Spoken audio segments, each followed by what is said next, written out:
পটুয়াখালীর কুয়াকাটা উপজেলার সমুদ্র সৈকত পরিষ্কারের মধ্য দিয়ে শুরু হয়েছে থানা পুলিশের কার্যক্রম। ছাত্র জনতা, পুলিশ সহ বিভিন্ন অঙ্গ সংগঠন, স্থানীয় সাধারণ মানুষ ও পর্যটকদের যৌথ উদ্যোগে এ কার্যক্রম শুরু হয়। কুয়াকাটা 0 পয়েন্ট থেকে শুরু করে ফিশ ফ্রাই মার্কেট পর্যন্ত চলে এই কার্যক্রম। এ সময় পুলিশ ও ছাত্র জনতা মিলেমিশে এক হয়ে কাজ করার প্রত্যয় ব্যক্ত করেন। আপনারা জানেন আমরা আন্দোলনে সক্রিয়ভাবে কাজ করেছি।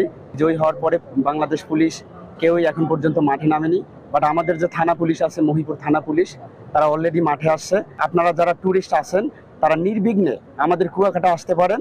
আমাদের পুলিশরা অলরেডি মাঠে নেমে আসছে আর আমরাও আছি, কোনো সমস্যা নেই। আজকের সবকিছু ভুলে গিয়ে আমরা আমাদের ভাইদেরকে নিয়ে মাঠে নেমেছি। আমরা সবাই মিলে চাই একটি সুষ্ঠু সুন্দর বাংলাদেশ গড়তে। আজকে বিচে বিচ ক্লিন করলাম। এ থেকে আমরা সারা বাংলাদেশের মানুষকে একটা মেসেজ দিতে চাই যে তারা আমাদের বন্ধু, তারা আসুক, তারা বিভিন্ন থানায় যোগদান করুক। আমরা তাদের সাথে একসাথে কাঁধে কাঁধ মিলিয়ে বাংলাদেশকে নতুনভাবে বিনির্মাণ করব। পর্যটকদের সেবায় মহিপুর থানার পুলিশ নিয়োজিত থাকবে বলে আশ্বাস দেন এই ভারপ্রাপ্ত কর্মকর্তা। আমরা যেহেতু আমাদের কার্যক্রম শুরু করছি, সুতরাং কুয়াকাটা একটি পর্যটন এলাকা। এখানে বাংলাদেশের বিভিন্ন এলাকা থেকে পর্যটকরা আসেন।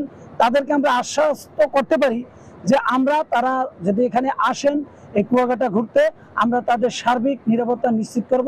সবার সহযোগিতায় সাগরকন্যা খ্যাত কুয়াকাটা বীচকে দূষণমুক্ত করার ঘোষণা দেন পুলিশ ও ছাত্র জনতা। নিউজ ডেস্ক, দেশ টিভি।